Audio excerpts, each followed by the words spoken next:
The cathedral doors swung open, but the man walking through them wasn't alone. Duke Tristan Evermont arrived 40 minutes late to his own wedding, with another woman draped on his arm like a trophy. She wasn't hiding, she wasn't ashamed, she was laughing.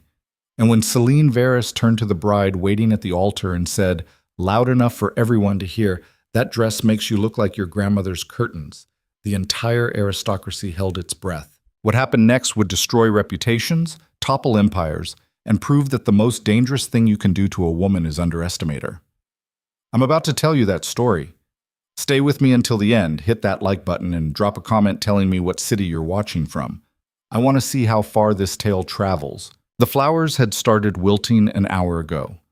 Lysandra Hale noticed because she'd been staring at them for the past 20 minutes, standing perfectly still beneath the vaulted ceiling of Ashford Cathedral while 300 guests pretended not to whisper.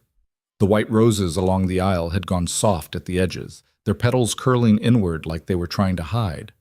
She understood the feeling. "He'll be here," her mother hissed from the front pew, though her smile looked like it hurt. "Traffic from the Evermont estate can be unpredictable." Lysandra didn't answer. She'd stopped believing her mother's excuses around the same time the string quartet ran out of material and started repeating themselves. They were on their third cycle of Pachelbel's canon. Even the violinist looked embarrassed. The wedding planner, a sharp-eyed woman named Margot, appeared at her elbow. "Miss Hale, perhaps we should—" "I'm not moving." "Of course not. I only meant I'm not moving." Margot retreated with the expression of someone who'd just poked a sleeping bear. Smart woman. Lysandra's hands were shaking so badly she'd locked them together in front of her waist, fingers white-knuckled around her bouquet. If she moved, everyone would see. If she moved, this became real. 43 minutes. That's how late Tristan was. Someone in the back coughed. Someone else's phone buzzed. A child asked, too loudly, "Mama, why is the pretty lady crying?" And Lysandra realized with distant horror that tears were sliding down her carefully powdered cheeks, ruining 3 hours of professional makeup work. She wasn't supposed to cry yet. Crying came after the vows, after the kiss, after the happily ever after part. This was the wrong kind of crying. The cathedral doors banged open. Every head turned. The string quartet stumbled to a halt mid-measure. Lysandra's heart seized in her chest because finally he was here. Late and probably apologetic, but here, and they could salvage this. They could still— Tristan Evermont walked down the center aisle with another woman on his arm. Not a sister, not a cousin, not his elderly aunt who needed assistance walking. A woman in a dress so red it looked like she'd skinned something living, with black hair piled high and lips painted to match her gown. She moved like she owned the cathedral, the city, the entire goddamn world, and when she caught Lysandra's eye, she smiled. The whispers started immediately, a low hiss like steam escaping from a kettle about to explode. Tristan looked bored. That was somehow worse than angry or apologetic or anything else. He looked like a man who'd been interrupted during something more interesting and was now being forced to deal with tedious obligations. His cravat was loose. His hair, usually immaculate, looked like someone had been running their fingers through it. The woman beside him, Lysandra's brain finally supplied the name Celine Varys, daughter of the Varys shipping magnate, leaned close and whispered something in his ear. Tristan's mouth quirked in what might have been amusement. They were 20 feet away now. 15. 10. Lysandra couldn't move, couldn't breathe, couldn't process what she was seeing because it was too absurd, too impossible, too cruel to be actually happening. Celine stopped at the altar steps and looked Lysandra up and down with the clinical assessment of someone evaluating livestock. Her smile widened. "That dress makes you look like your grandmother's curtains." The silence that followed was the kind that comes before explosions. 300 aristocrats held their collective breath. The priest made a small choking sound. Lysandra's mother stood up from her pew so fast she knocked over her purse, scattering lipsticks and calling cards across the marble floor. Lysandra stared at Celine, at Tristan, at the space between them where there should have been distance but wasn't. "Tristan?" she said, and hated how small her voice sounded. "What is this?" He sighed like she'd asked him to explain something obvious to a particularly slow child. "Lysandra, we need to talk. We need to—" She couldn't finish the sentence. Her brain had stopped processing language. "We're at our wedding." Yes, about that. He glanced around the cathedral with visible distaste. This whole thing has gotten rather out of hand, hasn't it? I think we should postpone. Postpone. Or cancel. Postpone sounds better, but honestly, he shrugged, and that careless gesture broke something fundamental inside Lysandra's chest. I don't think this is going to work out. Somewhere behind her, someone gasped, probably her mother, possibly several someones. The sound seemed to come from very far away. You're calling off the wedding, Lysandra said slowly. At the wedding. I tried to do this earlier, but you kept saying you were too busy with preparations. Tristan's tone suggested this was somehow her fault. And then my schedule got complicated, and honestly, Celine made some excellent points about the whole arrangement being rather antiquated. I made points about you being too good for her, Celine interrupted pleasantly. Do try to keep up, darling. She said darling to Tristan, not mockingly, affectionately. The pieces clicked together with sickening clarity. How long? Lysandra asked. How long what? How long have you been fucking her? Her mother made a strangled sound. The priest looked like he wanted to sink through the floor. Several elderly duchesses clutched their pearls with enough force to snap the strings. Tristan had the audacity to look annoyed. That's hardly relevant. 8 months, Celine said cheerfully. Give or take. We met at the winter races, hit it off immediately, and honestly, I'm surprised it took this long for him to come to his senses. She patted Tristan's arm possessively, though better late than never, I suppose. 8 months. 8 months ago, Lysandra had been showing Tristan fabric swatches for the wedding reception. 8 months ago, she'd been arguing with her mother about the guest list. 8 months ago, she'd believed she was building a future. You let me plan this entire wedding, she said softly. You let me send invitations. You let me stand here for 43 minutes, thinking you were just late. Oh, he wasn't late, Celine said. We were having brunch. Lost track of time. You know how it is. Her smile could have cut glass. Or maybe you don't. Have you ever made a man lose track of time, Lysandra? Laughter rippled through the crowd. Quiet, shocked, delighted laughter from people who would absolutely dine out on this story for months. Lysandra could already hear how they'd tell it. Can you believe she just stood there? Can you believe she didn't see it coming? Her hands had stopped shaking. Everything had stopped shaking. She felt very calm, very distant, like she was watching this happen to someone else from a great height. So that's it, she said. You're just going to walk away. I'm being honest with you, Tristan said, with the air of someone who expected credit for basic human decency. Isn't that better than the alternative? We can still be civil about this. Return the gifts, cancel the venue deposits. The venue is a cathedral, Lysandra said. We're in it right now. Details. He waved a hand dismissively. The point is, this doesn't have to be ugly. We're both adults. We can handle this maturely. Celine laughed, bright and sharp. Oh, Tristan, darling, you're being too kind. Look at her. She's about to cry again. She leaned forward conspiratorially, voice loud enough to carry to the back pews. Word of advice, sweetheart? If you want to keep a man interested, you need to be more than just pretty and well-bred. You need to be compelling. Try working on that. More laughter, louder now. Someone in the back was definitely taking notes. Lysandra's mother had started crying. Her father looked like he was contemplating murder. The wedding planner had disappeared entirely, probably to start making calls. And Lysandra stood there in her grandmother's curtain dress with wilted flowers and smeared makeup, listening to 300 aristocrats laugh at the joke her life had become. This was the part where she was supposed to flee, run crying from the cathedral, lock herself in a room, let humiliation consume her while society moved on to the next scandal. That's what Celine expected, what Tristan expected, what everyone expected. Lysandra turned away from her fiancé, her former fiancé, and looked out over the assembled guests. 300 of the most powerful, influential, gossip-hungry vultures in the aristocracy, all watching her with barely concealed glee. Her gaze snagged on a man in the third row. Lord Caelan Ward sat perfectly still, watching the disaster unfold with an expression of clinical interest. He was younger than most of the titled nobility, maybe 30, with sharp features and dark hair that never quite seemed properly styled.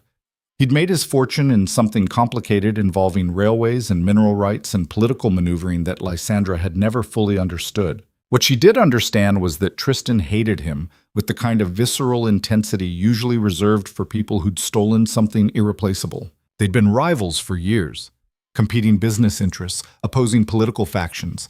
That one memorable incident at a horse race that ended with both of them banned from the track for a full season. Kaylin noticed her staring and raised one eyebrow in question. Lysandra made a decision that would later be described as either brilliant or insane, depending on who was telling the story. She walked down the altar steps, past Tristan and Celine, past her weeping mother and murderous father, past 300 shocked aristocrats, and stopped directly in front of Kaylin Ward. "Marry me," she said. The cathedral went dead silent. Kaylin blinked at her. "I beg your pardon? Right now. Marry me right now." She gestured back at the altar, at the priest still frozen in place, at the flowers and the music and the assembled witnesses. "Everything's ready. The license can be amended. I want you to marry me." "You've lost your mind," Tristan said from behind her. "Lysandra, this is ridiculous." She ignored him, kept her eyes on Kaylin. "You hate him. I know you do. Everyone knows you do. And I can give you access to everything he wants. The Hale family contracts, the shipping routes, the political connections." Her voice didn't shake at all now. "Marry me, and you'll have it all. And he'll have to watch." Kaylin studied her for a long moment. His expression gave away nothing. "That's quite an offer," he said quietly. "I'm aware. You understand what you're proposing? This isn't a business merger. This is marriage. And his was supposed to be love." Lysandra smiled, and it felt like her face might crack. "Look how that turned out." A pause. Then Kaylin stood up, straightening his jacket. "Do you have any STDs I should know about?" The question was so unexpected and so blunt that Lysandra actually laughed. "No." "Any secret children? Hidden debts? Addiction to opium?" "No, no, and no." "Allergies?" "Shellfish. I can work with that." He offered his arm. "Shall we?" Lysandra took it. The crowd erupted into chaos. "This is insane!" Tristan grabbed her shoulder, spinning her around. For the first time since he'd walked in, he looked genuinely rattled. "You can't just— Kaylin, this is a new low even for you." "I'm not doing anything," Kaylin said mildly. "The lady proposed. I'm simply accepting." "She's clearly not thinking straight. She seems remarkably coherent to me." Kaylin's smile was the polite kind that didn't reach his eyes. "Congratulations on your freedom, by the way. I'm sure you and Miss Varys will be very happy together." Celine had gone very pale. "You can't be serious." "Why not?" Lysandra turned to her. "You said I needed to be more compelling. How's this?" "This is— You're making a mistake. That's rich coming from you." Lysandra looked at Tristan. "You wanted honest? Here's honest. I hope every day with her feels exactly as long as you made me wait today. I hope you get everything you deserve." She walked back up the altar steps with Kaylin beside her. The priest stared at them like they'd sprouted additional heads. "This is highly irregular," he stammered. "The groom changed," Kaylin said. "Everything else is the same.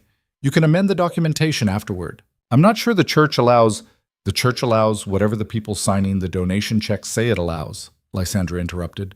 "And the Hale family has been very generous to this cathedral. Haven't we, Father?" Her father, still looking slightly homicidal, gave a slow nod. The priest swallowed hard. "I suppose we could proceed." "Excellent." Kaylin turned to Lysandra. "I should mention I snore occasionally, and I'm terrible at remembering birthdays, and I once killed a man's prize orchid because I thought it was already dead." "I'm a light sleeper, I'll remind you, and I've never liked orchids anyway," Lysandra said. "Shall we get this over with?" The ceremony that followed would be talked about for years. The priest rushed through the vows like he was afraid someone might change their minds. Lysandra's mother had stopped crying and started laughing in a way that suggested imminent hysteria. Half the guests were standing now, craning for a better view. Someone had definitely started taking bets.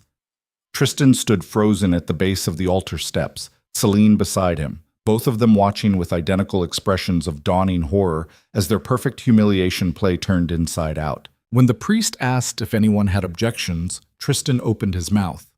"Don't," Kaylin said pleasantly, without turning around. "You already made your choice. Live with it."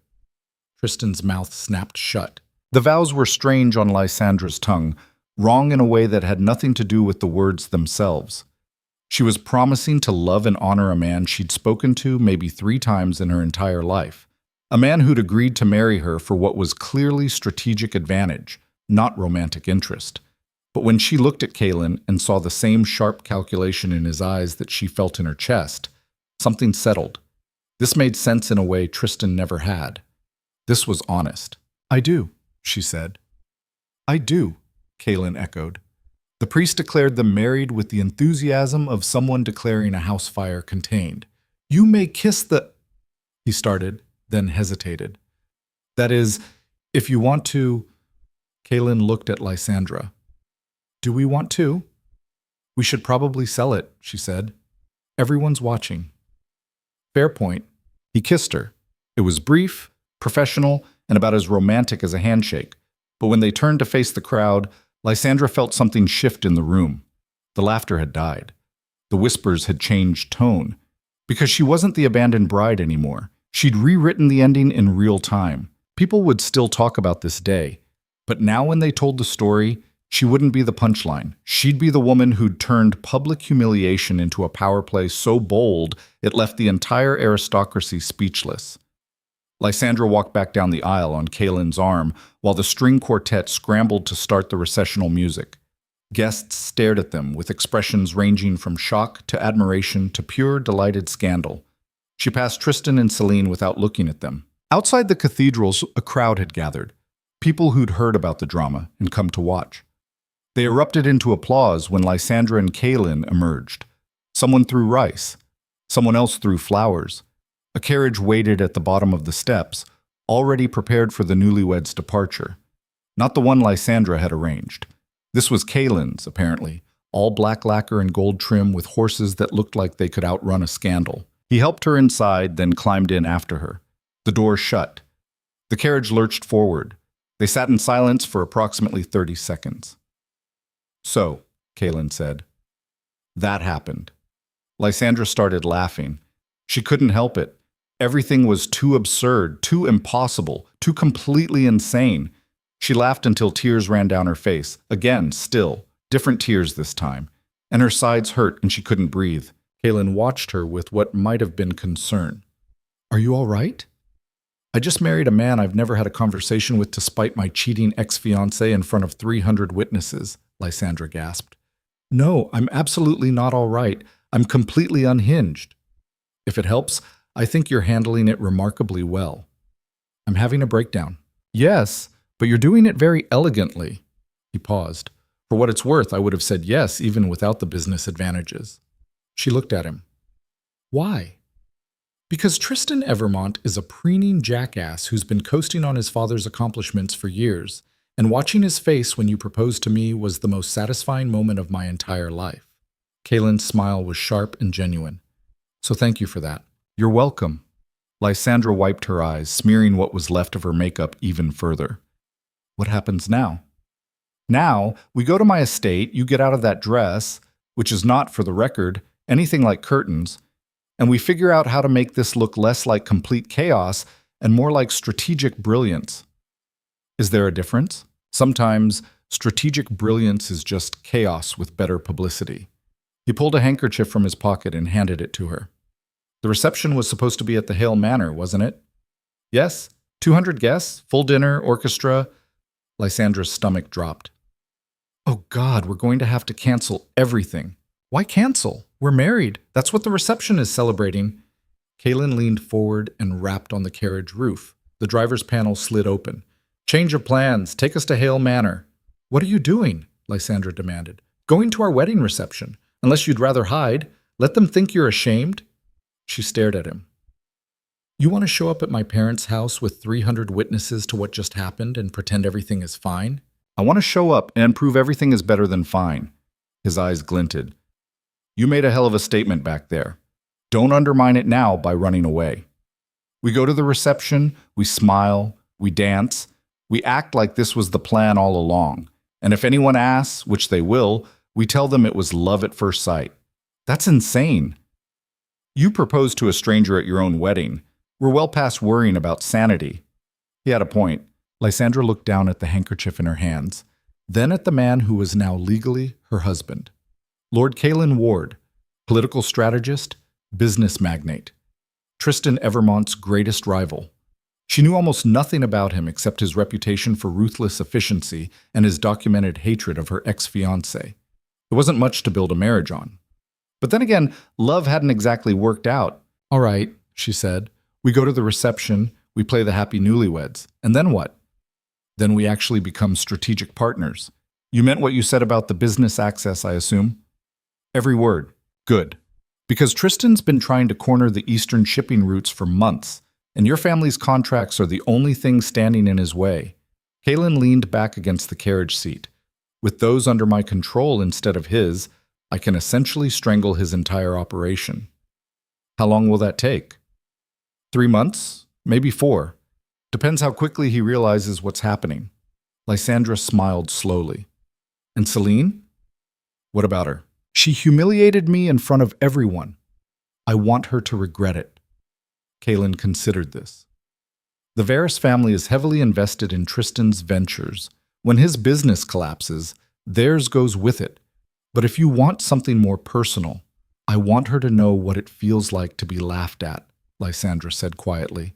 "I want her to stand somewhere public and realize that everyone is looking at her the way they looked at me today. That can be arranged." He tilted his head.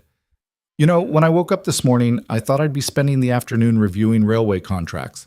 This is much more interesting. Glad I could provide entertainment." "Oh, you've provided more than that. You've provided opportunity." Kaelin extended his hand. "Shall we make this official? True partners?" Lysandra shook his hand. His grip was firm and warm and entirely businesslike. "Partners," she agreed. The carriage rolled through the city streets toward Hale Manor, where 200 aristocrats were presumably already gathering for what they thought would be the most awkward reception in history. They had no idea it was about to become a declaration of war. Lysandra leaned against the window and watched the buildings pass. Her wedding day.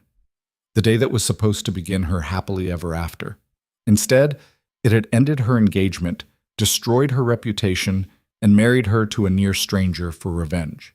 She should feel worse about this. She should feel guilty or scared or uncertain. Instead, for the first time in 8 months, she felt clear-headed. Tristan had made his choice when he walked into that cathedral with Celine on his arm. He'd decided Lysandra was dispensable, forgettable, someone who could be discarded without consequence. He'd miscalculated. The carriage turned onto the tree-lined drive leading to Hale Manor. Through the windows, Lysandra could see guests already arriving, their carriages forming a line outside the main entrance. Word had clearly spread fast. Everyone wanted to witness the aftermath. "Ready?" Kaelin asked. Lysandra straightened her shoulders and checked her reflection in the carriage window. Her makeup was ruined. Her hair was coming loose from its pins. Her dress, her grandmother's curtain dress, had a small tear near the hem. She looked like disaster had been given human form. Perfect. "Ready?" she said. They stepped out of the carriage together, and the whispers started immediately. Guests stared. Someone dropped a champagne glass. The sound of it shattering seemed impossibly loud. Lysandra kept her chin up and her hand on Kaelin's arm as they walked through the crowd. She could hear fragments of conversation. "Can't believe she actually..." Kaelin Ward, of all people. Tristan must be furious. Honestly, quite brilliant when you think about it. Her mother appeared in the doorway, eyes red from crying but makeup hastily repaired. She took one look at Lysandra and Kaelin together, and something like fierce pride crossed her face. "Welcome home," she said quietly, then louder. "Welcome home, Lady Ward." Lady Ward, that's who Lysandra was now. The name felt foreign, like a coat that didn't quite fit yet. But it wasn't Evermont, and that was enough. The reception hall had been decorated for a celebration, flowers everywhere, tables laden with food, an orchestra tuning their instruments in the corner. It should have been Tristan's triumph. Instead, it was becoming Kaelin's. "Shall we dance?" he asked as the orchestra struck up a waltz. "I don't know if I remember how," Lysandra admitted. "My brain is still processing the last 2 hours." "Just follow my lead. I promise not to step on your feet more than twice." He led her onto the dance floor, and somehow, maybe muscle memory, maybe shock, she followed. They moved together awkwardly at first, then with increasing coordination. Other couples joined them, the curious and the brave, all watching to see if the new Lady Ward would crack under pressure. She didn't crack. She danced with her surprise husband while 300 aristocrats watched and whispered and revised their entire understanding of who Lysandra Hale, Lady Ward, actually was. Somewhere across the city, Tristan Evermont was presumably realizing he'd made a terrible mistake. And somewhere even closer, Celine Varys was learning that humiliating the wrong woman could have consequences. But here, now, in this moment, Lysandra danced. The flowers were still wilting. Her makeup was still ruined. Everything had gone catastrophically wrong. And yet somehow, she'd never felt more right. The morning after her wedding, Lysandra woke up in a bedroom she didn't recognize. For a disorienting moment, she thought she was still at her parents' house. Then she saw the unfamiliar drapes, deep green velvet, not the pale blue she'd grown up with, and remembered. Ward Estate. Kaylin's house. Her house now, technically. She sat up too fast and immediately regretted it. Her head throbbed from too much champagne and too little sleep.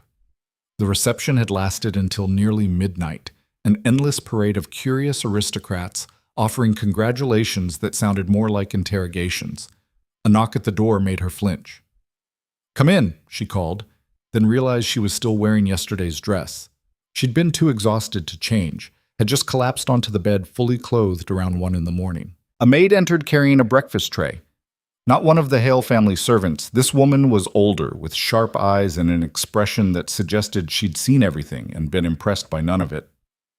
"Lord Ward thought you might want something before the morning papers arrive," the maid said, setting the tray on a side table. "I'm Mrs. Brennan. I manage the household staff." "The morning papers," Lysandra repeated slowly. "Right, of course. They're particularly colorful today." Mrs. Brennan's tone was perfectly neutral, which somehow made it worse. "Would you like me to bring them up, or would you prefer to maintain your breakfast appetite?" Lysandra almost laughed. "That bad?" Let's say the society columnists had a productive evening. Mrs. Brennan moved to the windows and pulled back the curtains. Sunlight flooded in, making Lysandra's headache spike. "Lord Ward is in his study reviewing them now. He asked if you'd join him when you're ready." When she was ready, as if she'd ever be ready for whatever fresh hell awaited in the society pages. Lysandra forced herself out of bed and looked down at her wrinkled wedding dress. "I don't suppose you know where my things are?"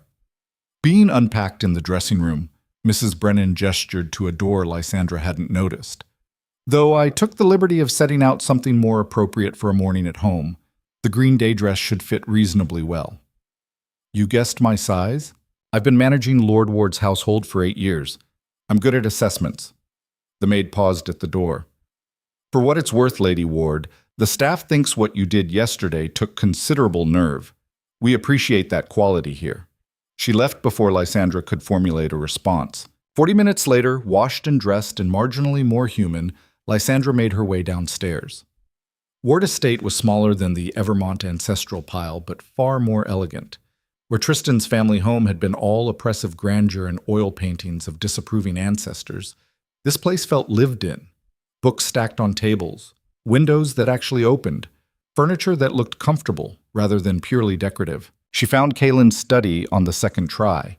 He was sitting behind a massive desk covered in newspapers, a cup of coffee in one hand and a deeply amused expression on his face. "Good morning," he said without looking up. "Sleep well?" "Like the dead. What's the damage?" He slid a newspaper across the desk. The headline made her stomach drop. "Jilted Bride's Desperate Gambit. Hale Heiress Snares Ward in Cathedral Chaos." "Desperate Gambit," Lysandra read aloud. "How flattering." "That's actually one of the kinder ones." Kaylin handed her another paper. "This one calls you an opportunistic social climber. And this one, my personal favorite, suggests I must have compromised you previously and you were simply forcing the issue." "They think you seduced me?" "Apparently I'm a notorious rake who couldn't possibly marry anyone without untoward circumstances." He didn't sound particularly bothered by this characterization. The Times has an entire editorial about the declining morals of the younger aristocracy. We're mentioned by name 3 times. Lysandra scanned the papers with growing horror. Every publication had covered the wedding, and none of them made her look good. Desperate, humiliated, impulsive. A woman so pathetic she'd throw herself at the first available man rather than face rejection. This is a disaster, she said quietly. This is exactly what we expected. Kalen leaned back in his chair. You hijacked your own wedding and married a man you barely knew. Of course they're going to tear you apart. That's how this works. So we just let them? For now. Because while they're writing about your supposed desperation, they're not writing about what actually happened. He tapped one of the newspapers. Notice what none of these mention. The actual strategic value of our marriage, the business implications, the political ramifications. They're so focused on the scandal that they're missing the real story. Lysandra read more carefully. He was right. Every article framed the marriage as romantic drama.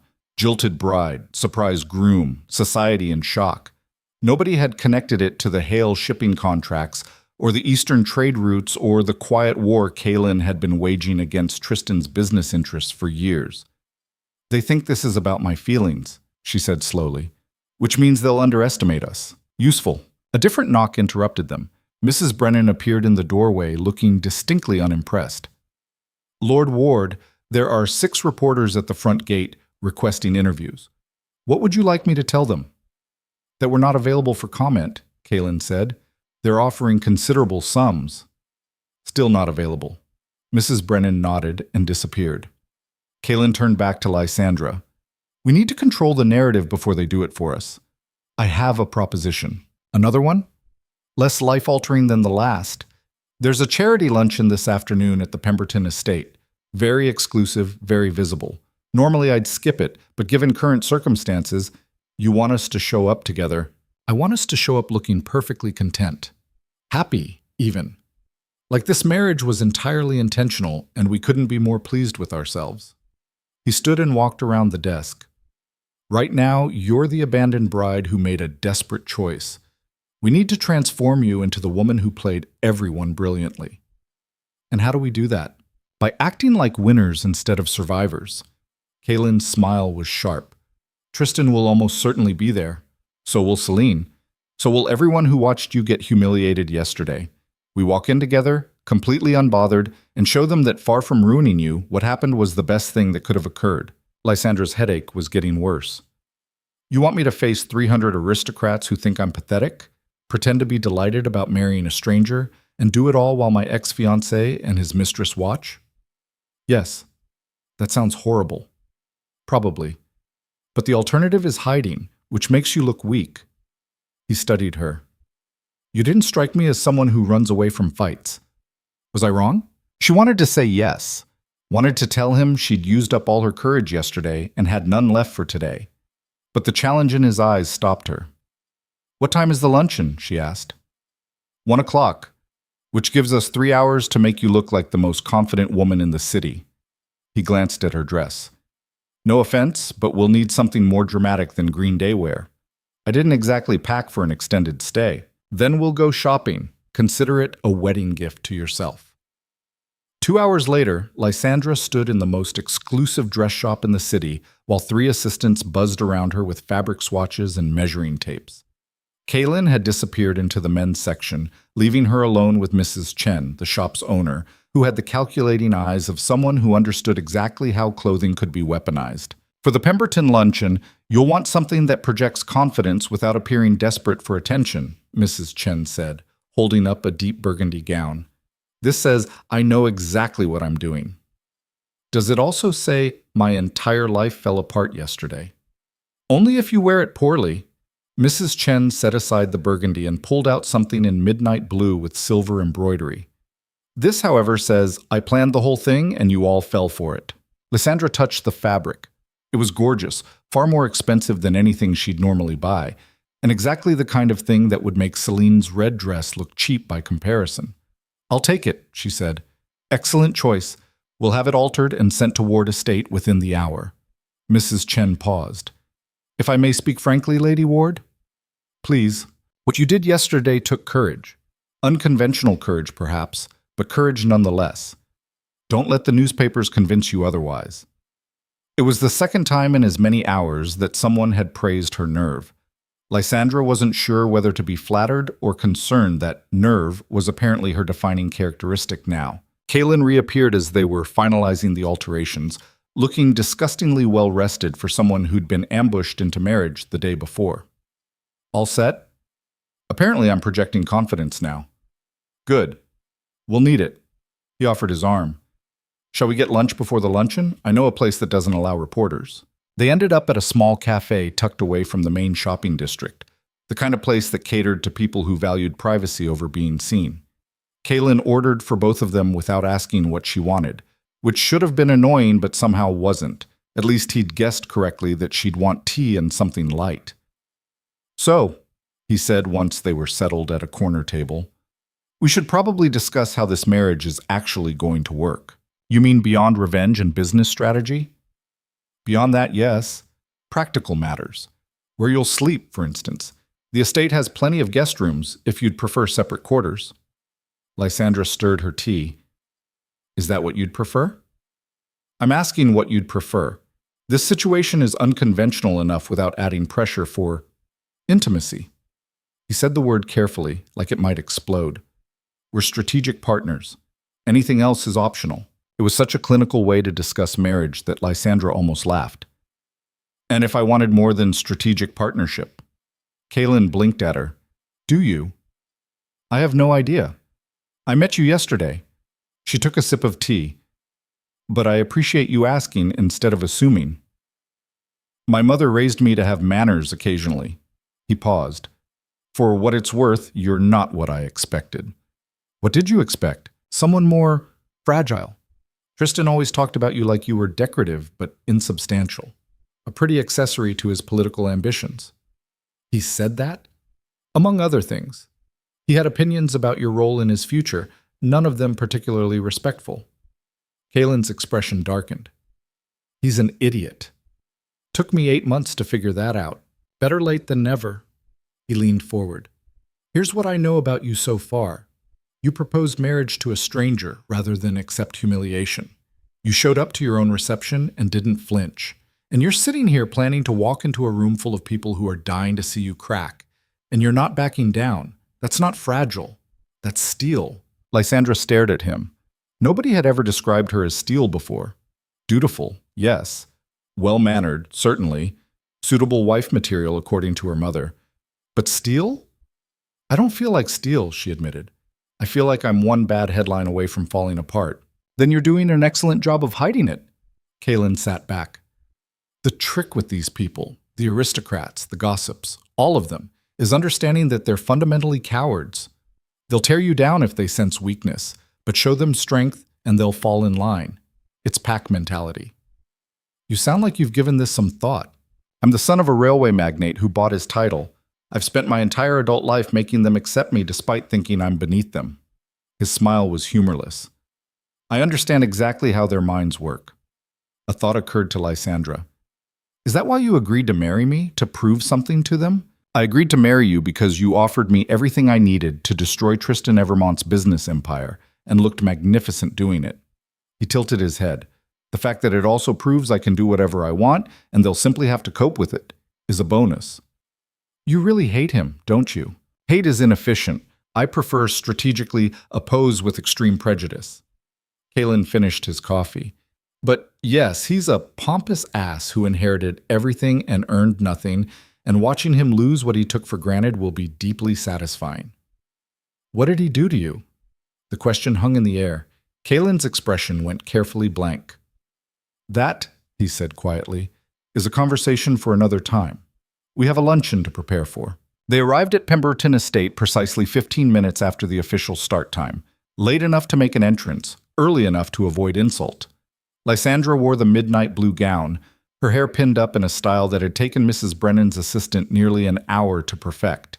She looked objectively stunning. She felt like she might vomit. Breathe, Kaylin murmured as they approached the entrance. Remember, we're happy, delighted, possibly insufferably smug. I'm not sure I can pull off insufferably smug. Then aim for mysteriously content and work your way up. The doors opened. A servant announced them. Lord and Lady Ward. The conversation in the garden, where tables had been set up under elaborate canopies, didn't exactly stop, but it definitely stuttered. Heads turned. Whispers started. Lysandra kept her chin up and her hand steady on Kaylin's arm as they descended into the garden. She could feel dozens of eyes tracking their movement, hungry for any sign of distress. She didn't give them one. "Darling!" a voice called out. Lady Pemberton herself approached, all artificial warmth and calculating eyes. "How wonderful that you could make it. We weren't sure if you'd be available." "Why wouldn't we be?" Kaylin said pleasantly. "It's a lovely afternoon for a luncheon." Of course. It's just that given yesterday's excitement, we thought you might prefer some privacy." Lady Pemberton's gaze sharpened on Lysandra. "How are you holding up, dear?" "Wonderfully, thank you." Lysandra smiled. "Married life suits me." "How lovely, and so unexpected." The emphasis on unexpected made it clear what she really meant. "How desperate." "You and Lord Ward barely knew each other, didn't you?" "Sometimes you just know," Lysandra said, channeling every ounce of conviction she could muster. "Don't you think?" Lady Pemberton looked like she'd bitten into something sour.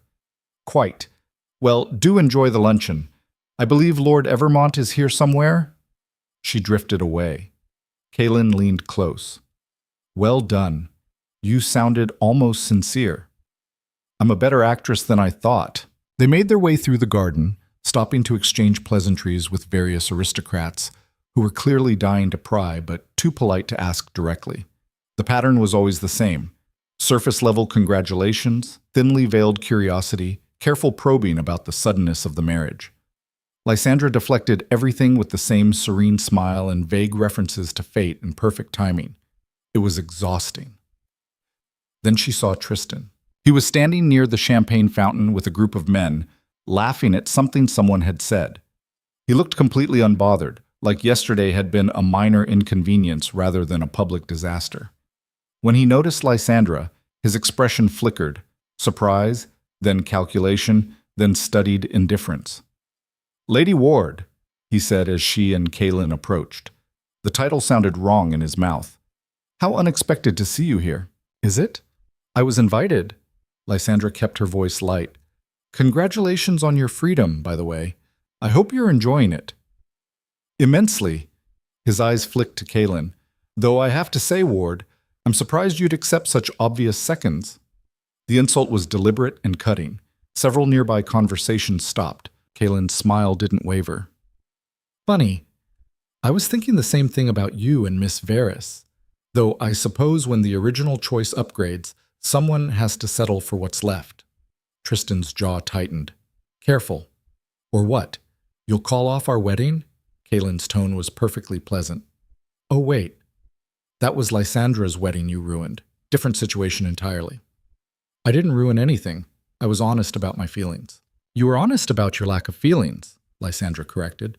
"There's a difference, though I suppose I should thank you for it. If you'd been less of a coward, I might have actually married you." "A coward? You brought your mistress to our wedding and let her insult me in front of everyone rather than having a private conversation like an adult," Lysandra interrupted. "What would you call that?" Tristan's face was going red. "You have no idea what you're talking about." "I have a very clear idea. You wanted to humiliate me because ending the engagement like a decent human being wasn't dramatic enough for you." Her voice stayed level, but there was steel underneath it now. Kaylin had been right about that. "Well, you got your drama. How's it working out?" "Better than your desperate marriage of convenience." "Desperate?" Kaylin laughed.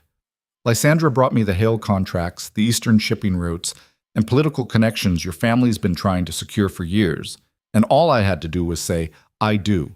If that's desperate, I'll take it." The men around Tristan shifted uncomfortably, because that was the part nobody had been talking about publicly yet, the business implications. The fact that Lysandra's desperate choice had just handed Kaylin everything Tristan wanted. "The contracts aren't finalized," Tristan said, but his voice had lost its certainty. "Actually, my father and I signed the transfer documents this morning," Lysandra said, "so they're very much finalized, but I'm sure you'll find other opportunities. Maybe Miss Varys has some useful connections?" As if summoned by her name, Celine appeared at Tristan's elbow. She wore a dress in deep emerald that was objectively beautiful, but somehow looked like she was trying too hard. When she saw Lysandra, her smile turned vicious. Lady Ward, she purred. How are you adjusting to your new circumstances? Quite well, thank you. How are you adjusting to yours? Mine haven't changed. Haven't they? I thought you were Tristan's dirty secret. Now you're just his publicly acknowledged mistake. Lysandra smiled sweetly. I suppose that's progress. Celine's face went white, then red. You bitter little...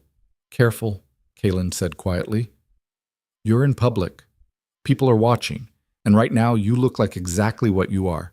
The woman who thought she'd won but forgot to actually secure her victory. What's that supposed to mean?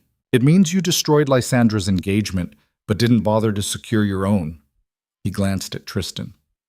You two are together, I assume, making it official. The pause that followed was devastating. Celine turned to Tristan. Tell them. Tristan looked uncomfortable. Celine, we talked about this. I need time. Time? You had 8 months. Her voice was rising. People were definitely staring now. You said once the wedding was canceled. I said I needed space to figure things out, Tristan said, clearly trying to salvage the situation and failing. This isn't the place. You're not going to marry me. Celine's realization was dawning in real time, public and humiliating. You never were. You just wanted to...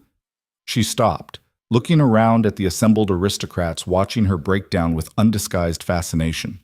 You bastard! She turned and fled.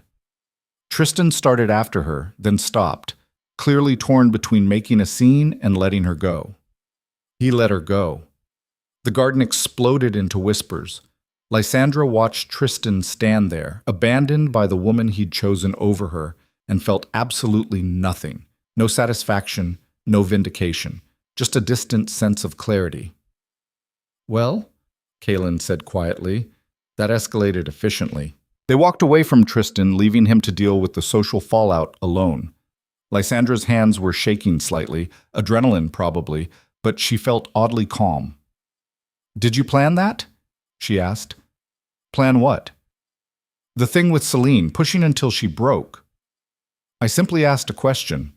Kaelin's expression was innocent. She provided the drama herself. Though I admit I suspected something like that might happen. Tristan's not the marrying kind. Too selfish.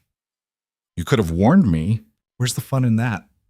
He grabbed 2 glasses of champagne from a passing server and handed her one. To unexpected victories.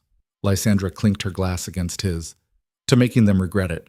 They found a table and spent the next hour being gracious and charming while everyone around them whispered about Celine's public meltdown. By the time they left, the narrative had shifted. Lysandra wasn't the desperate abandoned bride anymore. She was the woman who'd somehow orchestrated an incredible power move while her ex-fiancé's life imploded. She hadn't orchestrated anything, but she wasn't about to correct them. In the carriage ride home, Kaelin looked exhausted for the first time since she'd met him. That was productive. Productive. Tristan looked like he wanted to kill me. Celine's social reputation is in tatters, and you emerged looking like a strategic genius. I'd call that productive.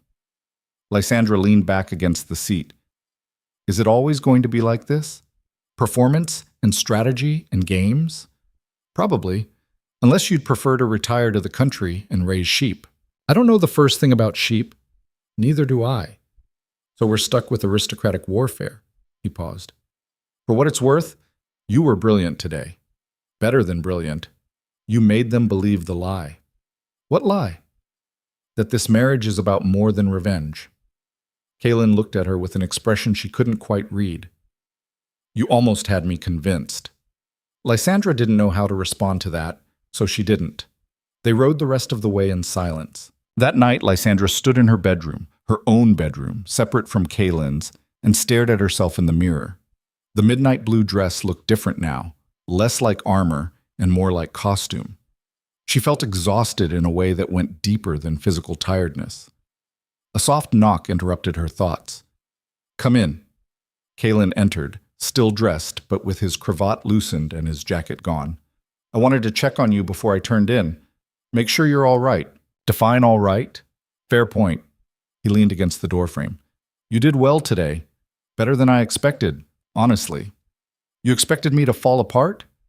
I expected you to be good at pretending. I didn't expect you to be good at actually fighting back. He tilted his head. Where did that come from? The steel? Lysandra thought about it. About standing at that altar while Tristan destroyed her publicly. About the moment she'd decided she wouldn't be a victim. About everything that had happened in the 36 hours since. I got tired of being underestimated, she said finally. By Tristan. By Celine. By everyone who thought I'd just accept whatever they decided I deserved. She met Kaylin's eyes. I'm done with that.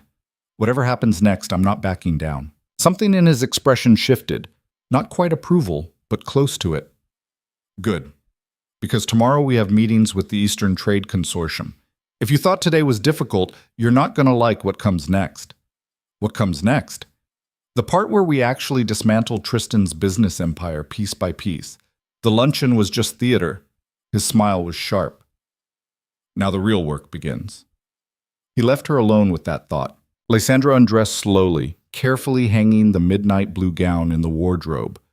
Tomorrow would bring new challenges, new performances, new battles in a war she'd barely known she was fighting until 2 days ago. But tonight, she'd survived. More than survived. She'd won. It was a small victory in what would probably be a very long campaign, but it was hers. She climbed into bed and tried not to think about the fact that somewhere across the city, Tristan was probably realizing exactly what he'd lost. Or that Celine was learning that destroying someone else's happiness didn't guarantee your own. Sleep came eventually, restless and full of dreams about cathedrals and crowds and choices that couldn't be taken back. When morning came, she'd have to face the consequences of every decision she'd made. But for now, in the dark, she let herself feel something almost like triumph. The Eastern Trade Consortium met in a building that looked more like a fortress than an office. Gray stone walls, narrow windows, and a security detail that checked credentials twice before allowing anyone past the entrance hall. Lysandra had never been inside before. Women weren't typically invited to these meetings, a fact that became immediately obvious when she walked into the conference room and every conversation stopped. 12 men sat around a mahogany table that could have doubled as a small ship. They stared at her with expressions ranging from confusion to outright hostility. "Gentlemen," Kaylin said, entirely unbothered by the reaction, "I believe you all know Lady Ward. She'll be joining us for today's discussion." "This is highly irregular," said Marcus Thorne, the consortium's chairman. He was 60-something with the kind of face that suggested he'd never smiled in his life. "These meetings are closed to outside parties." "Lady Ward isn't an outside party. She represents the Hale shipping interests, which are now under my management." Kaylin pulled out a chair for Lysandra. "Unless you'd prefer to exclude a quarter of the eastern routes from this discussion?" Thorne's jaw worked. "That's not what I meant."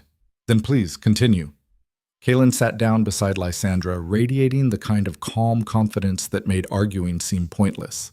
The meeting resumed, but the atmosphere had changed. Men who'd been relaxed now sat stiffly. Conversations that should have been straightforward became guarded, and every time Lysandra spoke, asking questions about shipping schedules or tariff negotiations or port access, she could feel the room's collective discomfort. "The Hale routes have always operated independently," she said during a discussion about consolidated pricing. "Forcing them into a consortium structure would reduce efficiency." "With respect, Lady Ward, you may not fully understand the complexities," started Edward Grayson, who controlled the northern ports. "I understand that my family has been running these routes profitably for 3 generations, while you've been struggling to turn a consistent margin," Lysandra interrupted. "So perhaps the complexity isn't the issue. Perhaps it's your approach." Silence. Grayson's face went red. Kaylin didn't say anything, but she caught the slight curve of his mouth. Approval. The meeting lasted 4 hours. By the end, Lysandra's head was pounding, and she'd made at least 6 enemies. But the Hale routes remained independent, and Kaylin had secured voting rights on 3 key trade decisions that would have previously gone to Tristan's proxies. "Well," Kaylin said as they left the building, "that was entertaining. They hated me. They're terrified of you. There's a difference." He helped her into the carriage. "Thorne actually complimented your grasp of tariff law. For him, that's practically a declaration of love. He said I had an adequate understanding of basic principles.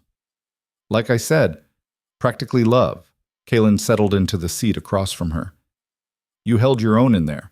Most people would have wilted under that much condescension. Most people aren't being used as revenge pawns in their husband's business war."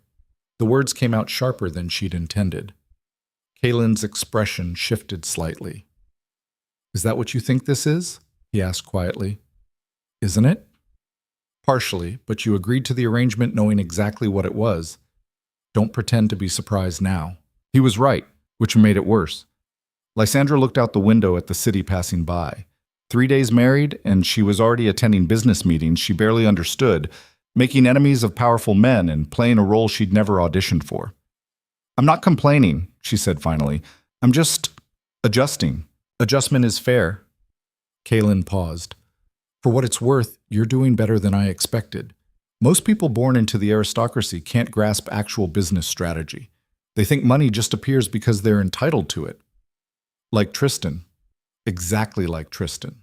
His voice hardened. Which is why watching him realize he's lost access to the Eastern roots is going to be deeply satisfying. When will he figure it out, based on the consortium's communication patterns? 2 days? Maybe 3. He'll get the formal notice that his voting proxies have been transferred, and then... Kalen smiled. Then we get to see what happens when someone who's never actually fought for anything realizes he's in a real battle. The carriage pulled up toward a state. Mrs. Brennan met them at the door looking unusually agitated. Lord Ward, there's a situation. What kind of situation? The kind involving Lord Evermont's lawyers and a very aggressive letter about contractual obligations. She handed him a thick envelope. It arrived an hour ago by special courier. Kalen tore it open and scanned the contents. His expression went carefully blank. What is it? Lysandra asked. Tristan is claiming the transfer of the Hale contracts was done under duress. He's arguing that since we married so abruptly without proper courtship or engagement period, you couldn't have been in a sound state of mind to authorize business decisions. He looked up. He's suing to invalidate the contract transfers. Lysandra felt something cold settle in her stomach. Can he do that? He can try. Whether he'll succeed is another matter. Kalen handed her the letter. His argument is that I coerced you into marriage specifically to gain access to the Hale assets, that you were emotionally compromised and I took advantage. That's ridiculous. That's clever, actually. It reframes your choice as victimhood and me as a predator. Very sympathetic narrative for the courts. He started pacing. If he wins, the contracts revert to Hale family control. And since your father has been trying to maintain neutrality in this whole mess, Tristan might be able to negotiate access independently. My father wouldn't. Your father is a businessman who's watched his daughter marry twice in 3 days, once to Tristan's rival. Kalen's tone was sharp. Don't assume his loyalty is guaranteed. The words stung because they might be true. Her father had been supportive at the reception, but he'd also looked deeply uncomfortable with the entire situation. And he'd always valued stability over sentiment. What do we do? Lysandra asked. We prove you weren't coerced, that you made a rational choice based on sound reasoning. Kalen stopped pacing. Which means we need to make this marriage look absolutely legitimate. No more separate bedrooms, no more strategic partnership language. We need to convince everyone, including the courts, that this is real. You want us to pretend to be in love. I want us to pretend to be a functional married couple who made a reasonable decision to combine resources. He met her eyes. Can you do that? Lysandra thought about the cathedral, about Celine's mocking smile, about Tristan's casual dismissal of everything she'd thought they'd built together. She thought about standing in front of 12 hostile businessmen and refusing to back down. She thought about the woman she'd been 4 days ago and the woman she was becoming. Yes, she said. Can do that. The next morning, Lysandra moved her belongings into Kalen's bedroom. It was larger than hers, with windows overlooking the estate gardens and furniture that looked expensive without being ostentatious. Mrs. Brennan supervised the transfer with the same brisk efficiency she applied to everything. Will you be needing separate wardrobes, or should I consolidate? She asked. Consolidate, Lysandra said, trying to sound like this was completely normal. We're married. We should look married. Mrs. Brennan's expression suggested she knew exactly what was happening, but was too professional to comment. Of course, Lady Ward. Kalen appeared in the doorway carrying a stack of papers. I've drafted a response to Tristan's legal claims. I need you to review it before we submit. Now?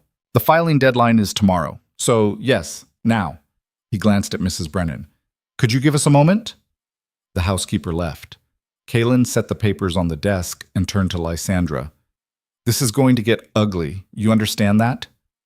I'm starting to. Tristan will dig into everything. Your past, your family, any hint of instability or irrationality. He'll try to paint you as either a victim or a gold digger, depending on which narrative serves him better. Kaylin's voice was steady but serious. And the aristocracy will eat it up because scandal is more interesting than truth.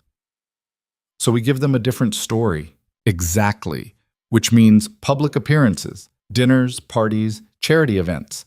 Everywhere people can see us together looking perfectly content. He paused. It also means physical intimacy.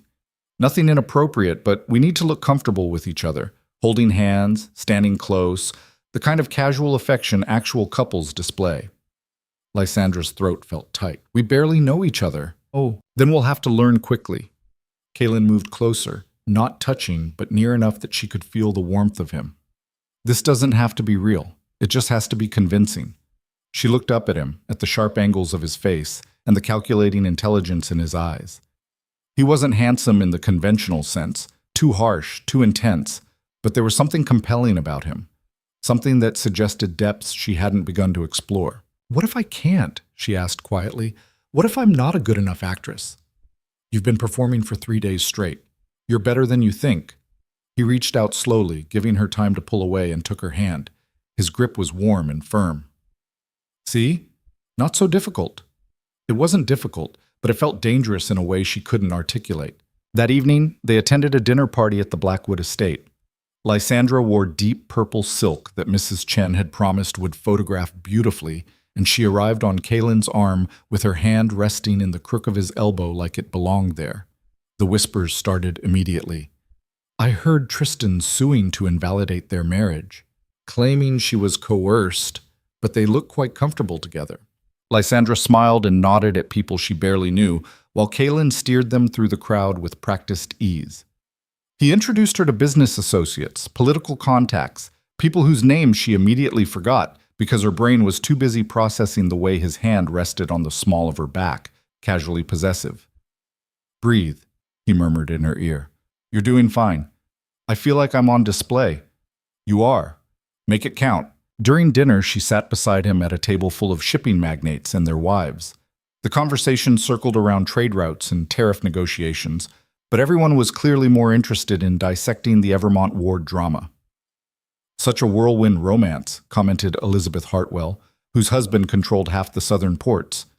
You must tell us how you really met. Lysandra had prepared for this. At a dinner party, actually, last year, we spoke briefly about maritime law. How romantic, Elizabeth said with obvious skepticism. It wasn't romantic at all. I thought he was insufferably arrogant. Lysandra glanced at Kaylin. I believe my exact words were self-important and deliberately obtuse. You said that to his face? Someone asked. She absolutely did, Kaylin confirmed. I was furious. Spent the next 3 months trying to prove her wrong. And did you? Elizabeth pressed. No. Turns out I'm occasionally self-important and deliberately obtuse. He smiled at Lysandra with what looked like genuine fondness. She keeps me honest. It was a good story. Believable. Humanizing. The kind of meet-cute that made sense of their sudden marriage. Lysandra watched the table's reaction, skepticism shifting to interest, calculation to acceptance. They were buying it. After dinner, Kaylin led her onto the terrace for air. Other couples dotted the space, taking advantage of the mild evening. He didn't drop the performance, keeping close, his hand finding hers naturally. Well done in there, he said quietly. I'm getting better at lying. You're getting better at crafting narrative. There's a difference. He squeezed her hand. And that story about us meeting, where did that come from? We did meet at a dinner party last year. You were arguing with someone about railway regulations, and I thought you were being an ass about it. Lysandra paused. I didn't actually call you self-important and deliberately obtuse, though. I just thought it very loudly. Kaylin laughed, genuine and surprised. I wish you had said it. Would have been more entertaining than whatever we actually discussed. We didn't discuss anything. You didn't notice I existed. In my defense, I was trying to prevent a railway monopoly. Priorities. They stood in comfortable silence for a moment. Around them, other couples murmured and laughed. Someone was playing piano inside, something soft and classical that drifted through the open doors. "Can I ask you something?" Lysandra said. "You mentioned Tristan did something to you, something that made you hate him. What was it?" Kaylin's expression shuddered. "Ancient history. We're married. Shouldn't I know your ancient history?" "We're married for strategic purposes. My ancient history isn't strategic." "Fine. Keep your secrets." Lysandra pulled her hand away. "But don't expect me to share mine if you won't reciprocate." She started to walk away, but Kaylin caught her wrist. "Wait.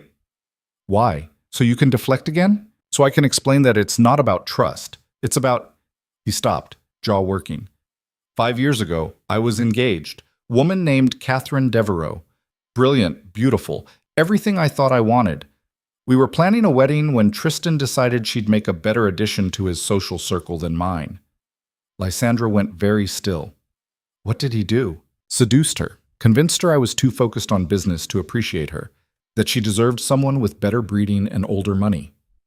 Kaylin's voice was flat, emotionless in the way that suggested deep feeling buried underneath. She broke our engagement 3 weeks before the wedding, married him 2 months later. Catherine Devereaux. Lysandra searched her memory. I don't remember Tristan being married. He wasn't. The marriage lasted 6 months before he got bored and had it annulled. Some technicality about her family's debt that he'd helped conceal. Kaylin's smile was bitter. Catherine was ruined. Had to leave the city. Last I heard, she'd married some minor lord in the provinces. Tristan destroyed her to hurt you. He destroyed her because he could. Hurting me was just a bonus. Kaylin looked at her. So when I say I hate him, I don't mean it casually. I mean, I want to watch him lose everything the way Catherine lost everything. And I want him to know I'm the one who made it happen. Lysandra understood with sudden clarity why Kaylin had agreed to marry her so quickly. It wasn't just strategic, it was personal. I'm sorry, she said quietly. Don't be. It taught me useful lessons about trusting people and mixing business with emotion. He released her wrist. Which is why this arrangement works. We're clear about what this is. No messy feelings to complicate things. The words should have been reassuring. Instead, they felt like a warning. They returned to the party and spent another hour performing perfect couplehood. By the time they left, Lysandra was exhausted from smiling and had a headache from the constant performance. In the carriage home, Kaylin reviewed notes from various conversations while Lysandra stared out the window. That went well, he said absently. I think we convinced most of them. Elizabeth Hartwell will spread the story about how we met. She's the biggest gossip in 3 counties. By tomorrow, half the aristocracy will have heard it. Great. Kaylin looked up. Are you all right? I'm tired. Understandable. It was a long evening. He set aside his notes.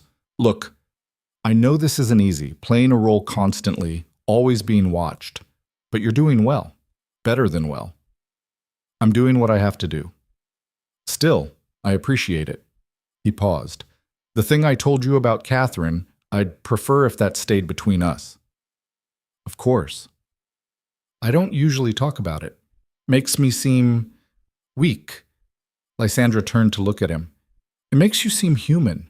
Something shifted in his expression, but before he could respond, the carriage lurched violently. Lysandra was thrown forward, barely catching herself against the seat. Kaylin grabbed her arm to steady her. What the hell? He started. The carriage stopped so abruptly that they were both thrown again. Shouting erupted outside. The driver's voice raised and angry. Then another voice, sharp and commanding.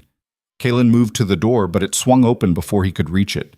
Tristan Evermont stood there with 4 men behind him, all carrying clubs. Evening, Ward, he said pleasantly. We need to talk. Kaylin's hand was still on Lysandra's arm.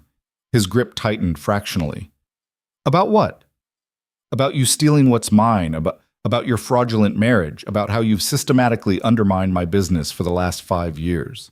Tristan's smile was vicious. And about how that's going to stop. Tonight, the men behind him shifted closer. The threat was unmistakable. You're threatening us in the middle of the city? Lysandra asked, trying to keep her voice steady. I'm having a conversation with my former fiancée and her opportunistic husband. Tristan's eyes were cold. Though if that conversation happens to become physical, well, These streets can be dangerous at night. Kalen moved slightly, positioning himself between Tristan and Lysandra. If you touch her, you'll what? You're outnumbered and outmatched, Tristan gestured to his men. Get them out. Hands grabbed Lysandra, dragging her from the carriage. She kicked hard, connecting with someone's shin, heard a grunt of pain. But there were too many of them. Strong arms pinned hers behind her back. Kalen fought, landing a solid punch that sent one man staggering. But three more overwhelmed him, forcing him to his knees on the cobblestones. Stop, Lysandra shouted. This is insane. This is necessary, Tristan corrected. He approached Kalen, who was being held by two men while a third kept a club ready. You've been a thorn in my side for years, Ward, stealing contracts, undermining deals, spreading rumors, and then you had the audacity to marry my fiancée and take what was rightfully mine. She was never yours, Kalen spat. You threw her away like garbage, and you picked her up like the scavenger you are. Tristan crouched down to Kalen's level. Here's how this is going to work. You're going to sign documents nullifying the contract transfers. You're going to publicly admit you coerced Lysandra into marriage. And you're going to disappear from my business interests entirely. And if I refuse? Tristan gestured. The man with the club stepped forward and swung hard. It connected with Kalen's ribs with a sickening crack. Kalen doubled over, gasping. Don't! Lysandra screamed, struggling against the arms holding her. Stop it! I'll stop when he agrees. Tristan stood. Well, Ward, what's it going to be? Kalen looked up, blood trickling from his mouth. His eyes found Lysandra's. She saw calculation there, strategy, the same sharp intelligence that had made him dangerous in business. And then he smiled. No, he said clearly. Tristan's expression went dark. Wrong answer. The club swung again. The club never landed. A gunshot cracked through the night air, and the man holding the weapon jerked backward, dropping it with a clatter. Everyone froze. I wouldn't do that if I were you, said a calm voice from the shadows. 6 men emerged from the alley beside the street, all armed, all wearing the dark livery of Ward Estate security. Leading them was a woman Lysandra had never seen before. Tall, angular, with gray hair pulled back severely, and a pistol in her hand that she held like she knew exactly how to use it. Tristan's men released Kalen and stepped back. The ones holding Lysandra let go so fast she stumbled. Mrs. Rourke, Kalen said, still on his knees but sounding absurdly pleased. Excellent timing.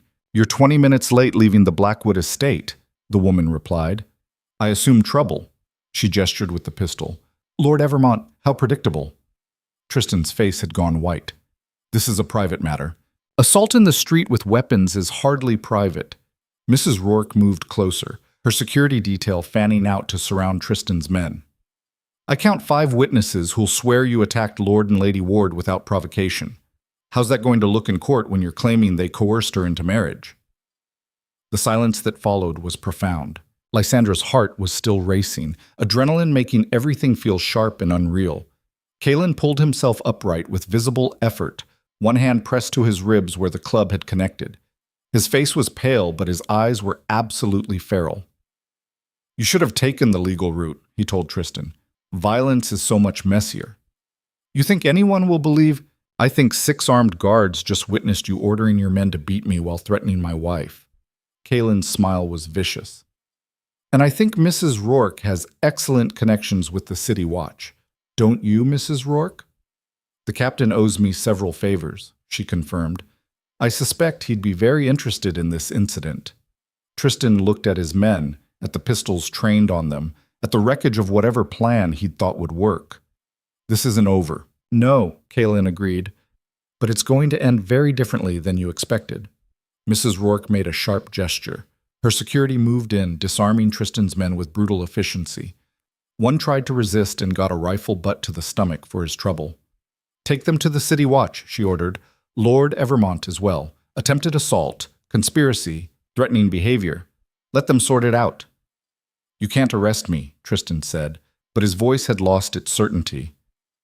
I'm a duke, and dukes are subject to the same laws as everyone else when they commit crimes in broad view. Mrs. Rourke's tone was ice. Though I suppose you could argue your case from a cell. I'm sure the magistrate will be very understanding. They hauled Tristan away, still protesting. His men went quietly, smart enough to recognize when they'd lost. Within minutes, the street was empty except for Lysandra, Kaylin, Mrs. Rourke, and the ward security detail. Lysandra's legs gave out. She sat down hard on the carriage step, shaking so badly her teeth chattered. Kaylin moved to her side immediately, awkward with his injured ribs. "Are you hurt?" "No, you?" "I'll survive." He looked at Mrs. Rourke. "Thank you." "Don't thank me yet. This is going to get complicated."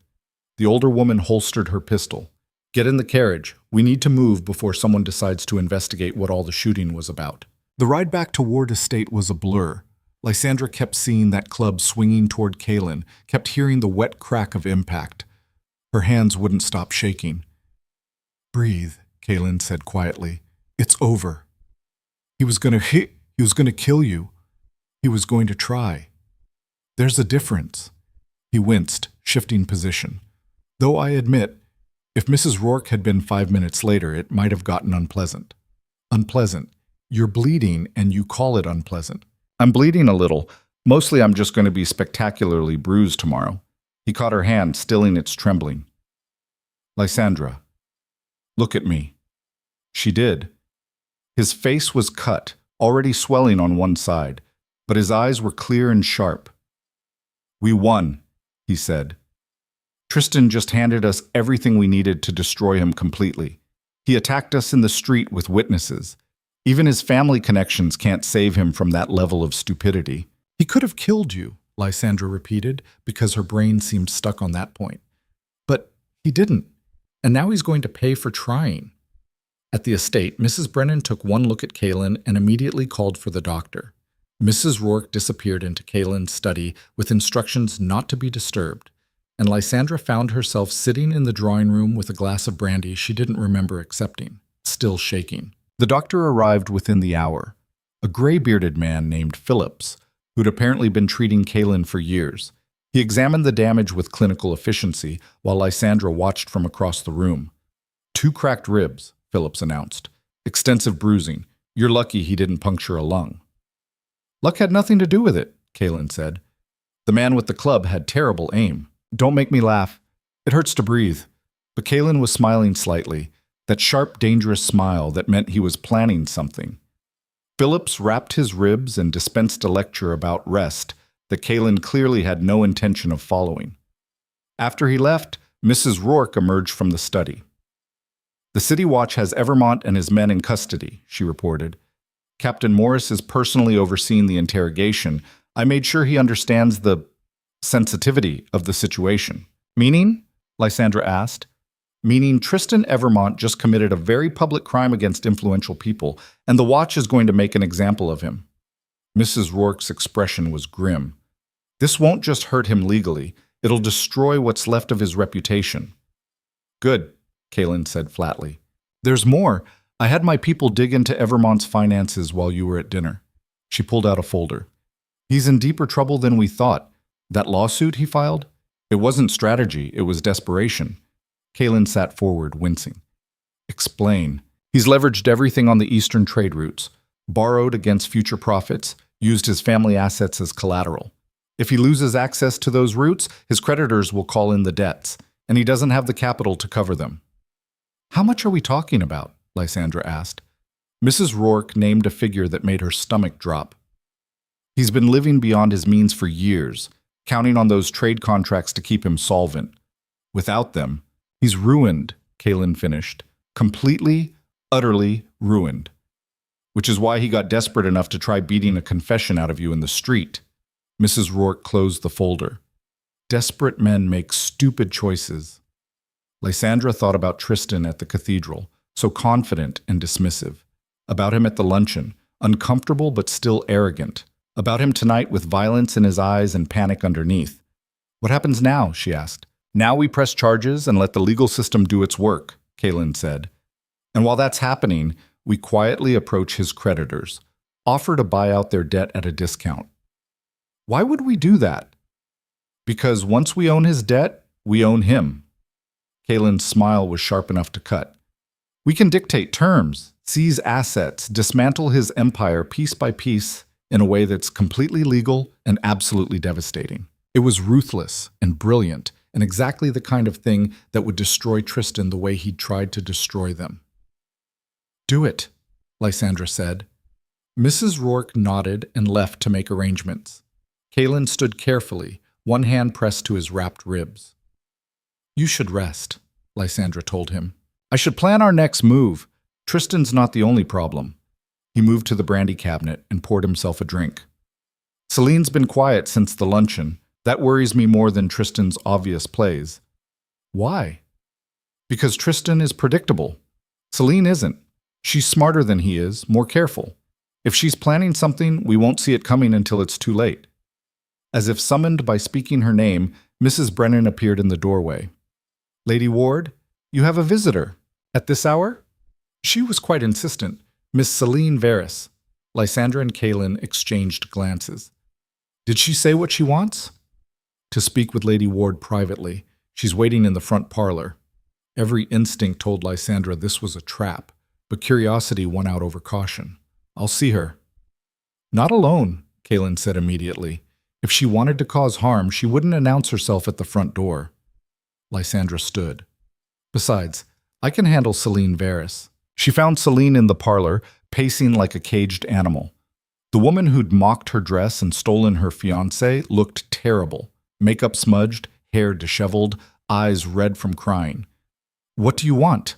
Lysandra asked without preamble. Celine spun around. "Is it true? Did Tristan attack you tonight? How did you—" Word spreads fast when a duke gets arrested. Celine's laugh was bitter. "The whole city knows by now. Tristan Evermont, violent criminal. It's almost funny. I don't find attempted murder particularly amusing." "Neither do I." Celine sat down heavily. "I didn't come here to gloat. I came to warn you." "Warn me about what?" "About what Tristan will do next. He's desperate, Lysandra. More desperate than you realize. He was counting on marrying you to solve his financial problems. When that fell through, he thought he could still salvage things with the trade routes. But now he's finished," Lysandra said. "Now he's dangerous." Celine looked up, and for the first time Lysandra saw genuine fear in her eyes. "He came to me after the luncheon, begged me to help him destroy your marriage. Said if I could prove you and Ward were frauds, he'd marry me, give me everything I wanted." "And you said?" "I said no. Because I finally saw what he really is. A man who uses people and throws them away when they stop being useful." Her voice cracked.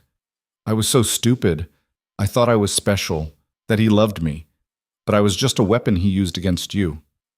Lysandra should have felt vindicated. Instead, she felt tired. "Why are you telling me this?" "Because he's not done.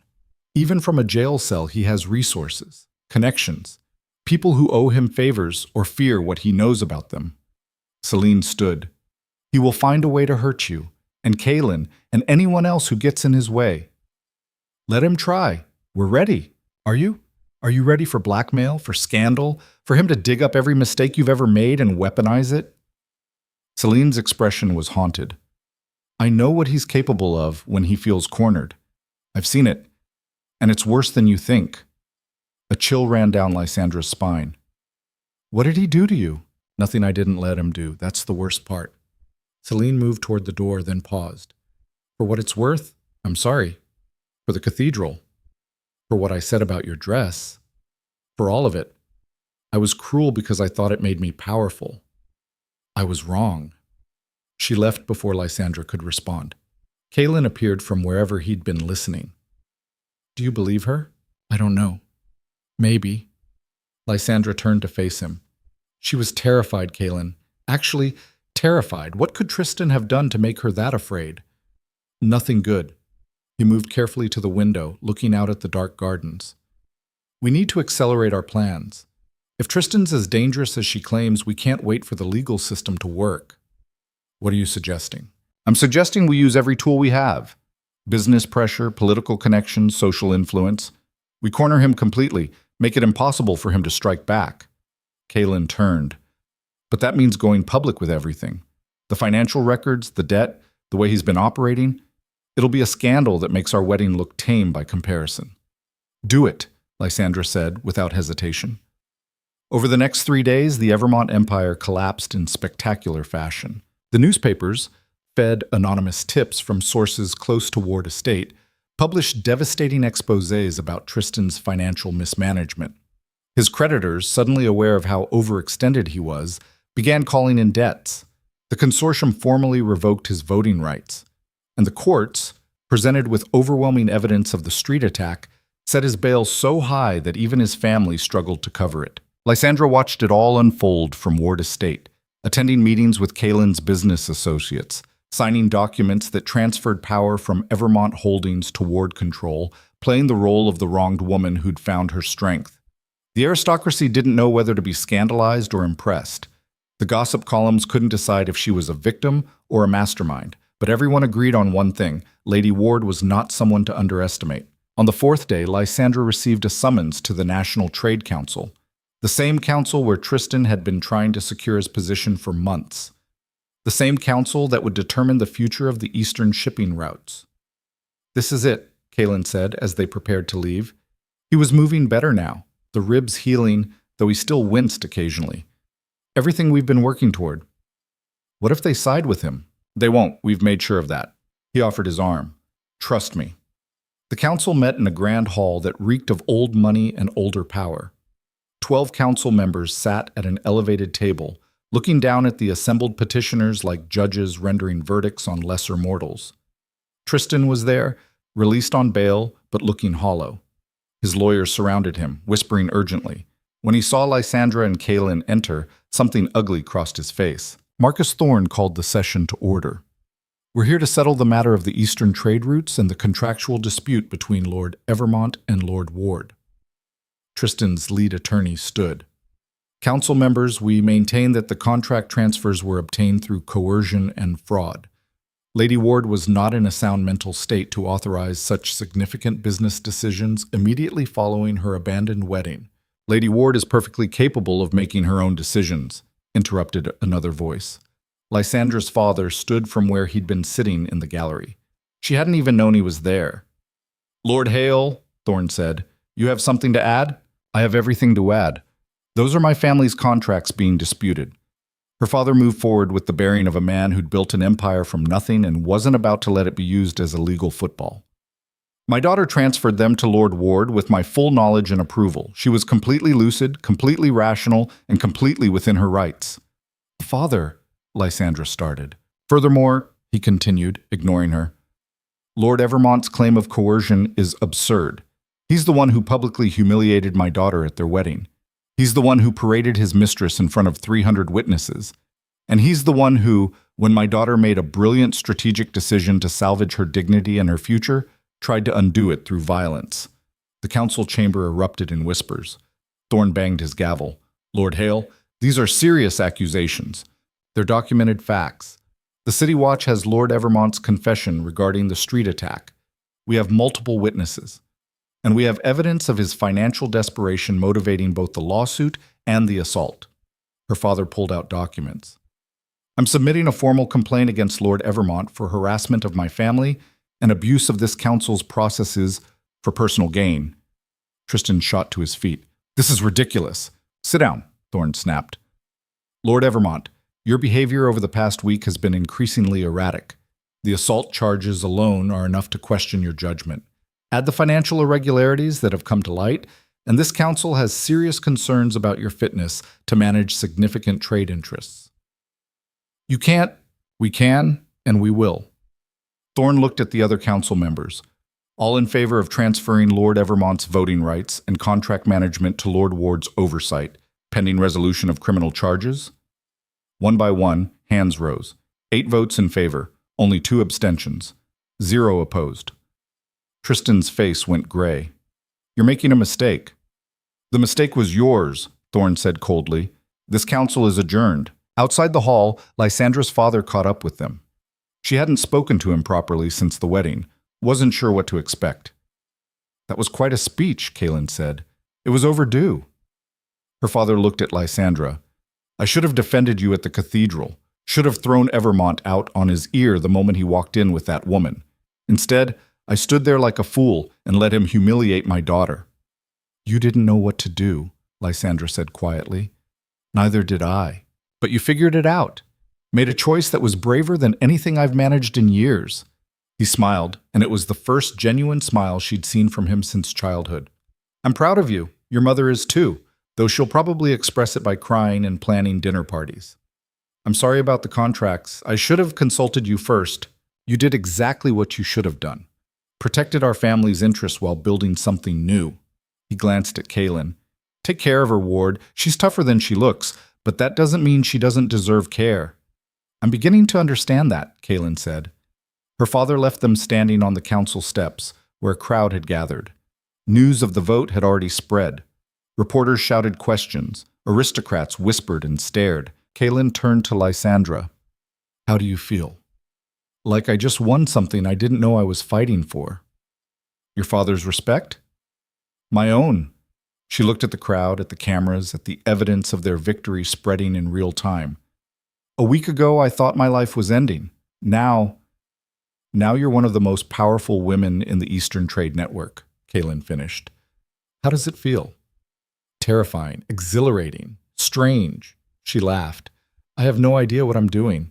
Neither do I, most of the time. I just commit to it fully and hope nobody notices. He offered his arm. Shall we go home and celebrate our strategic partnership's latest success? Strategic partnership, Lysandra repeated. Is that still what this is? Kaylin looked at her for a long moment. Around them, the crowd buzzed with questions and speculation. Cameras flashed. The whole city was watching. I'm not sure anymore, he admitted quietly, but I think I'm starting to be okay with that. They walked down the steps together while the crowd erupted into applause and shouted questions. Lysandra kept her head high, her hand steady on Kaylin's arm, her smile genuine for the first time since this entire disaster began.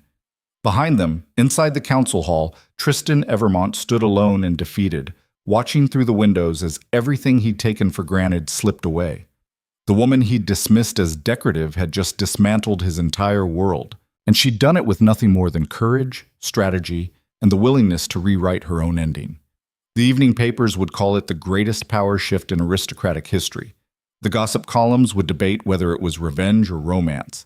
The society matrons would argue about propriety and precedent for months. But Lysandra didn't care about any of that. She'd survived, she'd fought back, and she'd won. That was enough.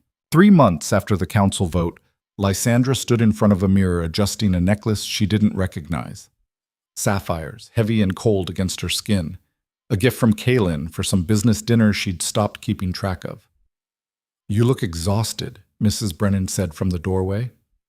I am exhausted. Lysandra turned away from her reflection. How many events is this week? 7, including tonight's gala. The housekeeper's expression softened. You could cancel, you know. Send Lord Ward alone. And give people a reason to whisper about trouble in the marriage? No, thank you. Lysandra picked up her gloves. Besides, Tristan's sentencing is tomorrow. I should be there tonight to show we're unaffected. Are you? Unaffected? Lysandra didn't answer because she didn't know. The past 3 months had been a blur of victories that felt increasingly hollow. Tristan's empire dismantled piece by piece. Celine Varys quietly exiled to her family's country estate after her own financial connections dried up. The eastern trade routes secured under Ward Hale control, making them wealthier than Lysandra had ever imagined. And through it all, she and Kaylin had played their parts perfectly. The devoted couple who'd turned scandal into success.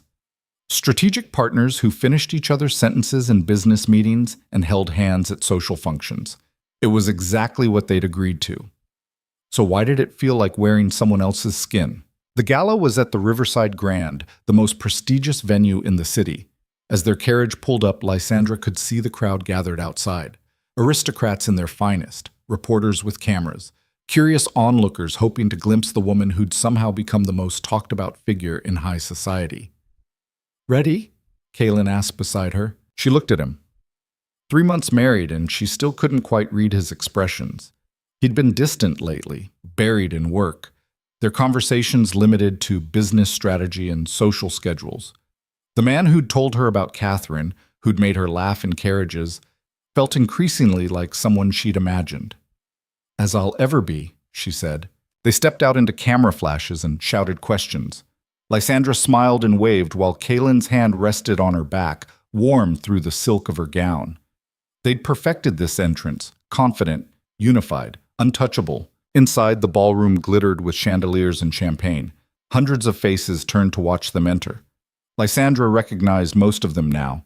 The allies who'd supported their marriage, the enemies who'd bet against them, the opportunists still trying to figure out which side would benefit them more. Lady Ward, Marcus Thorne approached with a woman Lysandra didn't know. May I introduce Duchess Helena of Westmarch? She's interested in discussing potential shipping partnerships. The evening dissolved into a series of similar conversations. Business opportunities masked as social pleasantries, political maneuvering disguised as small talk. Lysandra navigated it all with practiced ease, saying the right things, making the right impressions, playing the role she'd learned to perfect. She was good at this now, too good. Somewhere around the fourth glass of champagne, she excused herself and escaped to the terrace. The night air was cold against her overheated skin, sharp and real in a way the ballroom wasn't. Hiding? A familiar voice asked. Lysandra turned to find Celine Varys standing in the shadows. She looked different, simpler dress, less makeup, hair pulled back without the elaborate styling, like she'd stopped trying to be the woman who'd walked into that cathedral. I thought you were in the country, Lysandra said. I am. I'm leaving again tomorrow. Celine moved closer. I came back for the sentencing, thought I should face what I helped create. You didn't create anything. Tristan made his own choices. I encouraged them. I pushed him. I thought if I could help destroy you, it would prove I'd won. Celine's laugh was bitter. Instead, I destroyed myself and he still didn't choose me. Poetic, I suppose. They stood in silence, two women who'd been enemies over a man neither of them should have wanted. Why are you really here? Lysandra asked. To warn you. Again. Celine pulled a folded paper from her purse. Tristan's lawyer gave me this yesterday. He's planning something for the sentencing. One last play to bring you down with him. Lysandra took the paper. It was a list of names, business associates, minor aristocrats, people she'd met at various events over the past months. What is this? People Tristan claims you and Kaylin bribed or blackmailed to secure your position. He's going to accuse you of conspiracy tomorrow in open court. Try to make the whole marriage look like an elaborate fraud scheme. Celine's expression was grim.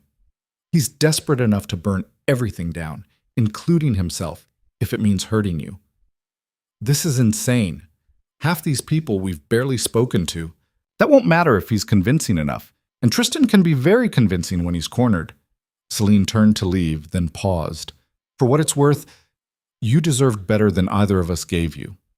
I hope you found it with Ward. She disappeared back into the ballroom before Lysandra could respond. Lysandra stared at the list, her mind racing. If Tristan made these accusations public, even if they were disproven, the scandal would be devastating. All their careful work, all the credibility they'd built, it could crumble in an afternoon. She needed to tell Kaylin, immediately. She found him in conversation with a group of railway investors, all of them laughing at something he'd said. He looked relaxed, confident, completely in his element. When he saw her face, his expression changed instantly. Excuse me, gentlemen, he said, and guided her to a quiet alcove. What's wrong? She showed him the paper, watched him read it, his jaw tightening with each line. Where did you get this? Celine, she says Tristan's going to make accusations tomorrow, claim we built our position through illegal means.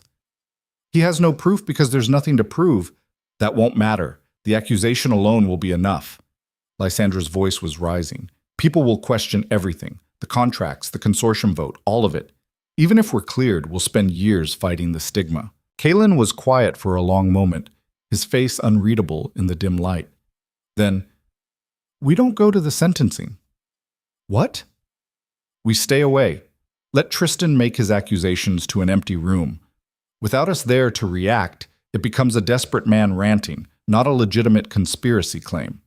He started pacing, the way he did when strategizing. We issue a statement through our lawyers, dignified, dismissive. We don't engage with his fantasy. And if people believe him anyway, then we prove them wrong the same way we've proven everything else, through results. Our business speaks for itself. Our marriage speaks for itself. He stopped pacing, looked at her. Unless there's a reason you're worried about scrutiny? The question landed like a slap. What's that supposed to mean? It means you've been pulling away for weeks, distracted, distant. If there's something you're not telling me, I'm tired, Kaylin. I'm tired of performing constantly, tired of every conversation being strategy, tired of living a marriage that's entirely for show. The words came out before she could stop them. This isn't what I signed up for. This is exactly what you signed up for. A strategic partnership, business arrangement. That was the deal. The deal changed, she was shouting now, not caring who might hear. Somewhere between you telling me about Catherine and me watching someone try to beat you to death in the street. The deal changed, at least for me, but apparently not for you. Kaylin stared at her. What are you saying? I'm saying I can't keep pretending this is just business when it stopped feeling like business months ago. I'm saying I need to know if this marriage is ever going to be more than a performance, or if I should stop hoping it will be. The silence stretched between them, heavy and terrible. I don't know, Kaylin said finally. I don't know how to be what you're asking for. Then we have a problem. She walked away before he could respond, leaving him standing in the alcove. Left the gala entirely, ignoring the whispers and stares. Called for the carriage and went back to Ward Estate alone. Mrs. Brennan found her in the library an hour later, still in her gown, staring at nothing. Lord Ward sent word he's staying in the city tonight, the housekeeper said gently. He thought you might want space. He thought correctly. Lady Ward, I don't want to talk about it. Lysandra stood, suddenly furious at everything. The gown, the house, the life she'd built that felt increasingly like a cage. I'm going to bed. Tell everyone I'm not to be disturbed. She spent the night staring at the ceiling, replaying the conversation, hating herself for caring, hating Kaylin for not caring enough, hating the whole impossible situation. When morning came, she dressed in severe black and prepared to do what she'd told Kaylin they shouldn't, attend Tristan's sentencing. Because if he was going to make accusations, she wanted to look him in the eye when he did it. The courthouse was packed, every seat filled with aristocrats and reporters, all hungry for one last piece of the Evermont Ward drama. Lysandra sat in the front row, spine straight, hands folded, face carefully neutral. Tristan was brought in wearing clothes that had once been expensive but now looked rumpled. He'd lost weight, his face gaunt and eyes hollow. When he saw Lysandra, something flickered across his expression, surprise maybe, or calculation. The judge entered. Everyone stood. The sentencing hearing began with legal formalities that Lysandra barely processed. Then Tristan's lawyer stood. Your Honor, before sentencing, my client wishes to make a statement regarding circumstances that may impact this case. Proceed. Tristan stood, looked directly at Lysandra. I want to confess to conspiracy, fraud, and blackmail. The courtroom erupted. The judge banged his gavel. Lysandra went cold. My conspiracy, Tristan continued. My fraud. My attempts to manipulate and control people for my own benefit. He pulled out papers, the same list Celine had shown Lysandra. These are the people I threatened, bribed, or blackmailed over the past 5 years to maintain my business position. Not Lady Ward, not Lord Ward. Me. Stunned silence. I tried to blame them for my crimes because I couldn't accept that I'd lost fair and square. That a woman I dismissed as decorative was smarter and braver than I ever gave her credit for. That I'd destroyed the best thing that ever happened to me because I was too arrogant to see its value. His voice cracked. Lysandra, I'm sorry. For the cathedral. For Celine. For everything. You deserved better. You found better. And I hope you're happy. Because you earned it. He sat down. His lawyer looked stunned. The judge looked furious. The courtroom dissolved into chaos. Lysandra couldn't move. Couldn't process what had just happened. Tristan had confessed. To everything. Had exonerated her and Kaylin completely while condemning himself. Why? The judge restored order and proceeded with sentencing. 5 years for assault. Additional time for the fraud charges. Massive fines that would consume what remained of the Evermont fortune. Tristan accepted it all without protest. As they led him away, he caught Lysandra's eye one last time, mouthed something that looked like, I'm sorry. Then he was gone. Outside the courthouse, reporters mobbed Lysandra with questions she couldn't answer because her brain was still processing. She pushed through them blindly, looking for her carriage, looking for escape. Lysandra. Kaylin stood by his carriage, looking like he hadn't slept either. When she saw him, something in her chest cracked. Did you know he was going to do that? She asked. No. I came because I realized you were right about the performance, about all of it. He moved closer. I've been hiding behind strategy and business because it's safer than admitting I don't know how to do this. How to be a real husband instead of a strategic partner. Kaylin, let me finish. You asked if this marriage could be more than a performance. The truth is, it already is. For me. Has been for weeks. I just didn't know how to tell you without... He stopped, struggling for words. Without risking rejection again. Like with Catherine. I'm not Catherine. I know. You're stronger, smarter, more terrifying in every way. His smile was crooked. Which is exactly why I fell for you without meaning to. Lysandra's breath caught. You fell for me. Somewhere between you proposing marriage in a cathedral and telling off an entire consortium of businessmen who thought you didn't belong. I can't pinpoint the exact moment, but yes, I fell for you. He reached for her hand hesitantly. And I'm sorry I was too much of a coward to say it sooner. You're not a coward. I ran from my own wedding reception last night rather than having this conversation. That's pretty cowardly. He squeezed her hand. I want this to be real, Lysandra. Not a performance, not a strategy. Real. If you're willing to try. She thought about the woman she'd been at that cathedral. Heartbroken, humiliated, desperate enough to propose to a stranger. And she thought about the woman she was now, powerful, confident, capable of dismantling empires. She'd changed. They both had. I'm willing to try, she said, but no more hiding behind business meetings and social schedules. If this is going to work, we actually have to talk to each other. I can do that. He pulled her closer, right there on the courthouse steps with dozens of cameras watching. Though I should warn you, I'm terrible at emotional conversations. Lucky for you, I'm getting good at pushing through discomfort. He kissed her then, and it wasn't for show. Wasn't strategic. It was messy and real, and nothing like the careful performance they'd maintained for months. When they broke apart, the crowd around them was applauding. Well, Kaylin said, that's going to be in every paper tomorrow. Good. Let them see the real version for once. They went home together, and for the first time since the cathedral, Lysandra felt like she was exactly where she belonged. The months that followed weren't perfect. They argued about business decisions, and forgot anniversaries, and occasionally drove each other slightly insane. But they also learned how to be married for real, how to trust each other, support each other, occasionally even like each other. The aristocracy gradually stopped gossiping about how their marriage started and started accepting that it was simply what it was, powerful, complicated, and entirely genuine. 6 months after Tristan's sentencing, Lysandra attended the annual Trade Council Gala, not as Kaylin's wife performing a role, but as a council member in her own right. She'd been voted in unanimously after successfully negotiating a treaty that opened 3 new eastern routes. She wore midnight blue again, because some things were worth repeating. Marcus Thorne approached her during the reception. Lady Ward, or should I say Counselor Ward? Either works. I wanted to apologize for how I treated you at that first consortium meeting. I was condescending and dismissive. You were, but you got better. Lysandra smiled. Most people don't. I appreciate that you did.